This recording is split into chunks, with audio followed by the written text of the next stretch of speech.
കുറേ വെള്ളരി വിത്തുകളും കുറച്ച് കുമ്പള വിത്തുകളും ചെടിച്ചട്ടികളിൽ നട്ടിട്ടുണ്ടായിരുന്നു.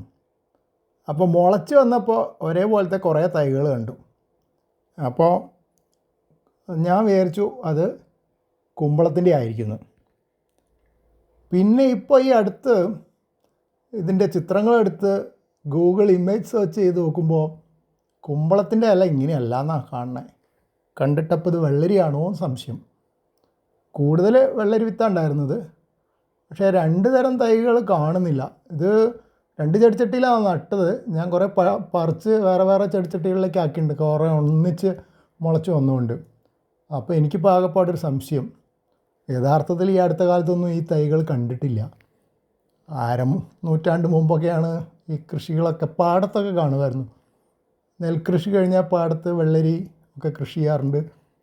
ചിലർ വെള്ളരിയും കുമ്പളമൊക്കെ പുരപ്പുറത്തേക്ക്, അന്ന് ഓലപ്പുരകളാണല്ലോ അധികം, പുരപ്പുറത്തേക്ക് പറത്തിയിട്ട് പുരയുടെ മുകളിൽ, ഓല മേഞ്ഞ പുരയുടെ മുകളിൽ ഇങ്ങനെ വെള്ളരിക്ക കുമ്പളങ്ങയൊക്കെ ഉണ്ടായി നിൽക്കുന്നത് കണ്ടിട്ടുണ്ട്.